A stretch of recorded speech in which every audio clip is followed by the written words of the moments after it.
Bon nombre de personnes pensent que choisir sa sœur ou son amie comme dame de compagnie est la meilleure des choses. Laisse-moi te décevoir pour te dire que 40% de la réussite de ton mariage dépendra de celle que tu auras choisie comme dame de compagnie. Tu veux jouir au max de ta journée, tu ne veux pas avoir de regrets après ton mariage, alors on en parle tout de suite. Je suis Eva Ouolé, wedding planner, organisatrice de mariage et d'événements chez Kida Event Pro.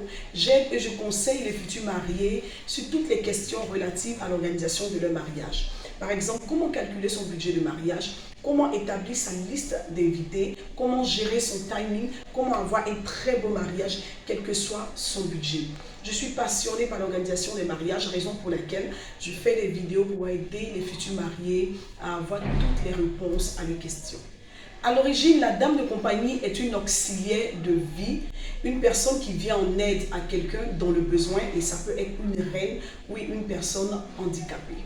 Dans le contexte du mariage, la dame de compagnie est une aide, est un bras droit, je dirais est une canne pour la mariée. Elle vient pour aider la mariée. En aucun cas, la dame de compagnie ne doit être une entrave à l'organisation du mariage. Il est important de savoir que avoir une dame de compagnie pour son mariage n'est pas chose obligatoire. Ça choque, mais c'est la vérité.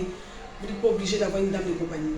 J'ai déjà vu des mariages, j'ai assisté à un mariage où la mariée n'avait pas de dame de compagnie et elle s'occupait parfaitement d'elle-même.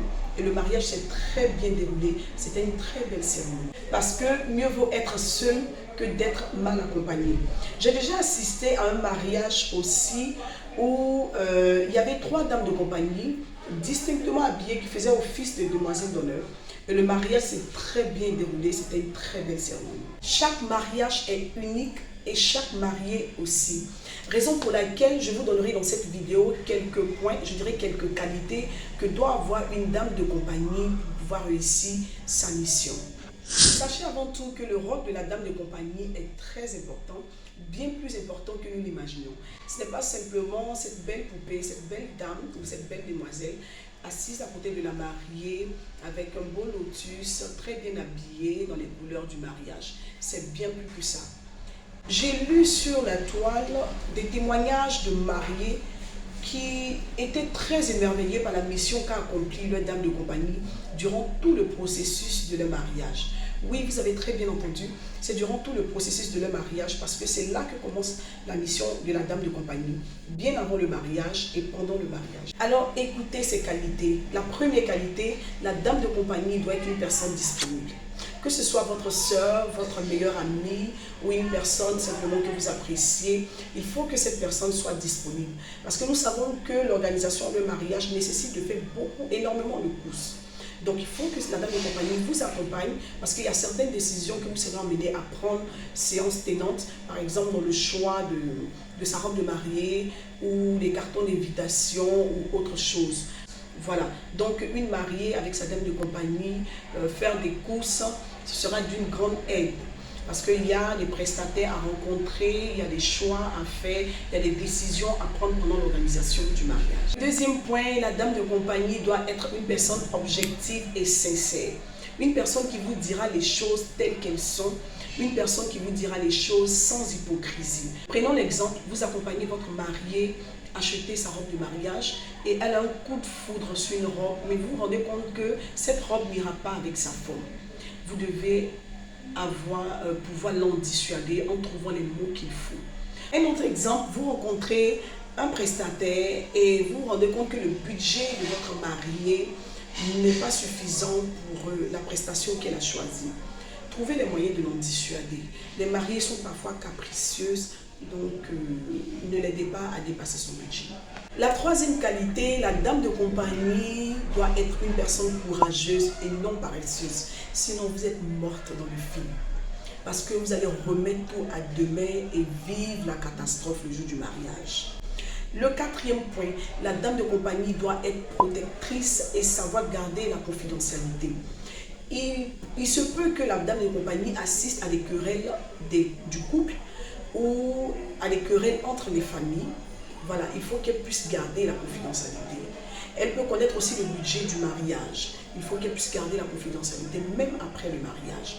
La dame de compagnie doit être protectrice et pouvoir protéger sa mariée émotionnellement et physiquement de tout ce qui se dira autour d'elle, sur son conjoint, sur le lieu de la cérémonie, sur le déroulement de la cérémonie. Elle doit avant tout chercher le bien-être de la mariée et la réussite du mariage. Un autre point, la dame de compagnie doit savoir communiquer parce qu'elle sera appelée à échanger avec plusieurs personnes, depuis le président du comité d'organisation en passant par les responsables des commissions et par les prestataires aussi, et avec les prestataires. Voilà, il faut qu'elle puisse communiquer parce qu'elle connaît mieux sa mariée, elle sait ce que sa mariée veut et elle doit pouvoir fournir les bonnes informations aux personnes qui les demandent. La dame de compagnie en aucun cas ne doit être plus stressée que la mariée. Elle doit être plus détendue et ne pas être fermée aux propositions. La dernière qualité, la dame de compagnie doit être un remède contre le stress. Alors, la plupart du temps, les mariés, le jour de mariage, sont très stressés parce qu'elles ont plusieurs interrogations à l'esprit. Est-ce que les prestataires seront à l'heure? Est-ce que les choses se dérouleront telles que prévues? Alors, dans cette circonstance, la dame de compagnie doit être un vrai remède contre le stress. Elle doit vraiment amuser la mariée, lui raconter des blagues, rire au maximum, l'apprécier et surtout prier avec elle. Alors, lorsque la dame de compagnie remplit pleinement sa mission, c'est sûr d'avoir une mariée rayonnante. Une mariée qui n'est pas stressée, une mariée qui profitera à fond de son jour.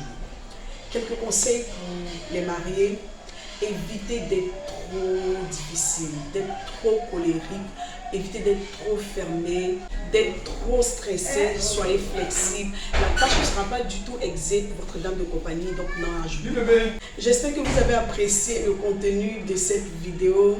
Alors, commentez, likez, partagez, envoyez-moi vos préoccupations, vos questions. Je serai très ravie de vous répondre. N'hésitez pas à nous suivre sur nos différentes pages Facebook, Instagram et suivez notre chaîne YouTube.